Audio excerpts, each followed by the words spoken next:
there is a city council meeting at 6 p.m. It's the first meeting since council members Damian Gillums and Pamela Paris were arrested last week on criminal charges, breaking the Sunshine Law as well as perjury. So that is tonight at 6. The public is welcome. There is seating outside down here when you go around the back of City Hall. There's plenty of chairs out here. There's a big widescreen television out here and stuff, and there are taking numbers, so if you want to talk tonight during public input, they'll give you a number and you can go in and speak. It's 89 degrees. The weather's been beautiful today. I got some good news too. Partly cloudy in Sebastian. Tonight's low 74. Thursday, Friday, Saturday, and Sunday, they're looking great. And if you remember on my last newscast, I said that we had some rain moving into the weekend that might disrupt the weekend. And I got some good news. We looked at some radars, some other independent forecasts and stuff, and we're usually right. You can't really predict rain in Sebastian because Sebastian just does what it wants. It's either going to rain or it's not. And if you say it's going to rain, it won't rain. But it's looking good. It's going to be sunny. The highs will be near 90 degrees all Thursday, Friday, Saturday, and Sunday. And there's only a 20% chance of rain at this point in time as of Wednesday for Sunday. So it's looking really good for the weekend. Want to remind everyone, E Bills Eatery on Indian River Drive. The eatery is open. They have some new hours. They're open Wednesday through Sunday, 11 a.m. to 4 p.m. And by the way, E Bills is not affiliated with Crab Stop. There's some people that are getting the two mixed up. They're two different independent restaurants, just happen to be next door to one another on Indian River Drive. Check them out, E Bills. Their food is fresh, delicious. It's totally worth it. E Bills on Indian River Drive. I want to talk serious for a moment. We've had some problems in town, and with the two recent shootings, and then the chaos going on with the city council, and you know, I heard some people tell me recently this just isn't the town that they knew or they moved to, and it's not that same town feeling anymore. Listen, I want to talk to you for a second about this because it still is our good fishing village. It really is. We can't help that about those shootings. Okay, one guy had some problems, obviously, and he killed a guy at an Italian pizza shop. So that was a worker that obviously had some issues. And then we had that shooting with the vehicles, and we really don't know the whole story about that. There was some people that told me that the two individuals were friends. They knew each other on Facebook. I mean, that's just what some people observed. But listen, this town is still the grand Sebastian that we know. This is our small little town that we moved here. And yes, it's growing, and yes, there's that annexation that happened last year. And because it's been annexed, the city of Sebastian and its people have a say of what's developed there. Okay, and that's why some of the city council members voted for that. Sebastian residents have a say of what happens at that property. But despite that, and despite the growth and all of that, politics aside, people, politics aside, I got people honking at me in the parking lot. Besides the politics and all of that, this is still our town. Don't forget that. Hey, this stuff that's going on at City Hall right now with the city council members, that's going to be in the past soon. And I want to talk about some of this stuff. There's a recall going on, and the opposition, and I've checked out the recall group. Okay, let's get the facts straight. These are concerned citizens and voters in the city of Sebastian that didn't like what they were seeing in November, December, January, and February at every city council meeting. They didn't like what they were seeing. They didn't like the just banning all the pesticides and then not having any kind of alternate solution. Now we've got canals backing up with weeds and everything else. The opposition said, just let Mother Nature handle it. Listen, these canals have to be maintained. If I don't mow my lawn and the grass grows, is that allowing Mother Nature to take over? I mean, I'm going to have weeds and large amount of grass. I mean, you have to maintain it. And we're in Florida. Land has to be maintained, or everything's going to stop. So if you've been to Hardy Park and seen what's going on over there, it's really bad. Now, there's been all these allegations that the recall group is a hate group. That is a myth. I investigated every one of these people that are in charge of the recall group. None of them, this never started as a hate group. This started from concerned citizens wanting to recall 3 individuals, and then later on, obviously they broke the law. They went in here and they tried to get rid of the city staff and elect Damian Gillums as mayor. Okay, these are crimes that they've committed, and they were arrested for last Tuesday, or last week. So, so when the opposition tries to blame the recall group for all this, the recall group had nothing to do with them breaking crimes during an illegal meeting. The recall group did not have them arrested. So let's stop picking on the recall group. Also, let's not forget about voter intimidation. 3 times at the park, Mr. Gillums showed up and intimidated and wanted to see permits, and for him being there on the bullhorn and screaming and yelling, and that's intimidation, all of it. So it's not the recall group who's intimidating voter intimidation. It's the council member and his friends. So let's get the story out about that. These are the facts. And I tell you what, we've spoken to a lot of people who did vote for Charles Malty, did vote for Damian Gillums and Pamela Paris. They're sorry they did. They joined the recall group. So we got to get the facts here about the recall group, because a lot of people are calling them brown shirts or neo-Nazis. Just stop, okay? They have a right to go forward and do the recall. And that's all I'm going to say about that. The recall group, I'll talk about it in just a minute. They are, and by the way, let's get back to our small little town here. Besides all that, okay, the group of people and group of concerned citizens in this town, they're taking their town back because they're tired of what's going on at city and during the city council meetings and at City Hall. They're taking their town back. This is it. The people. The power of the people are doing this. Okay, it's not some group. It's the citizens that live here who vote here. That's who's doing it. Now, listen, this is going to always be a small little fishing village, and let me tell you why. There are several local ordinances all across Sebastian where you can't have high-risers. Okay, that's an example. Okay, we're not going to grow to be a city. And there's also ordinances to protect the riverfront. Okay, so all that's going to be preserved. We're not going to be some Port St. Lucie. Okay, it's impossible. They don't allow those type of buildings here in Sebastian. There's an ordinance to that. So I just want to get that out here. Listen, my family came to Sebastian 40 years ago, and I've been living here, and I made it my permanent address 20 years ago. And I've seen some changes in Sebastian, mostly some growth, but to me it's still that same Sebastian that I moved to, that I wanted to be here forever. And that's why I moved here, and I still stand by that today.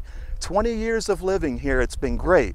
My family's been loving it for 40 years. So, when all this smoke screening and what's happening here and all this misinformation about the recall group, when all that is said and done, it's going to be our small little village that we move to.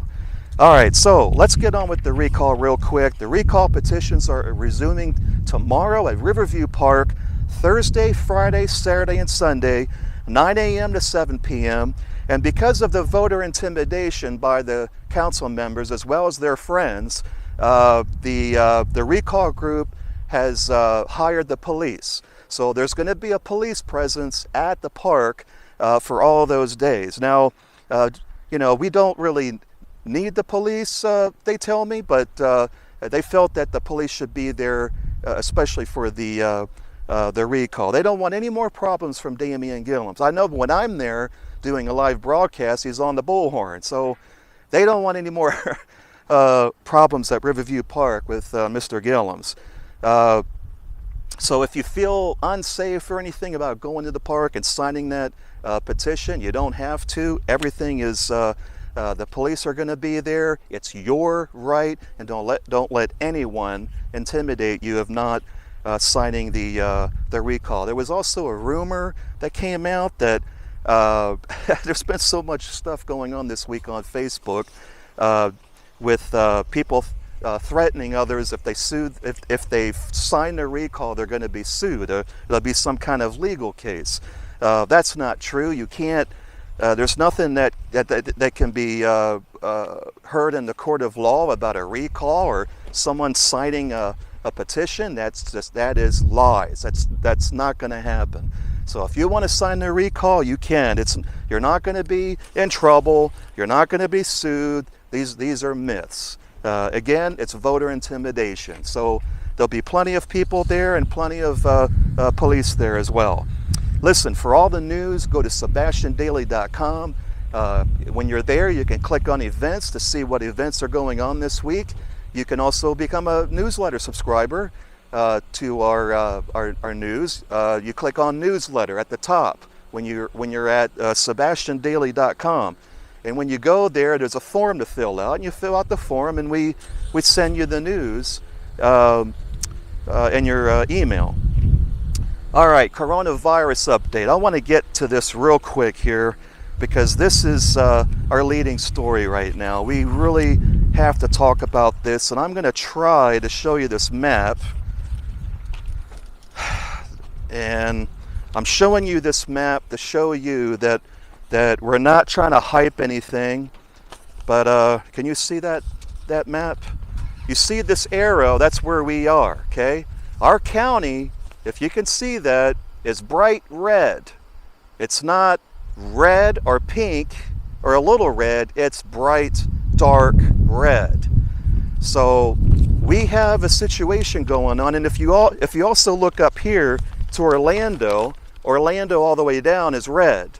Now, Orlando announced that they're going to be closing some bars and restaurants because things are getting out of hand. Now, we're doing a lot better than Orlando, but the fact that we are in the red like they are is concerning.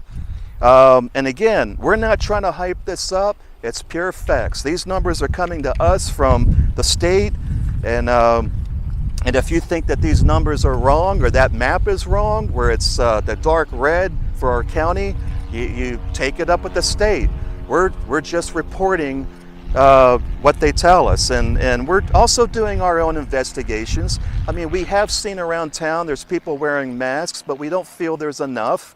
And I know there's a debate about the masks and all of that. Listen, whether you think they work or they don't, or this is a hoax or whatever, just cooperate and wear it. It's going to be temporary till we can get these numbers down.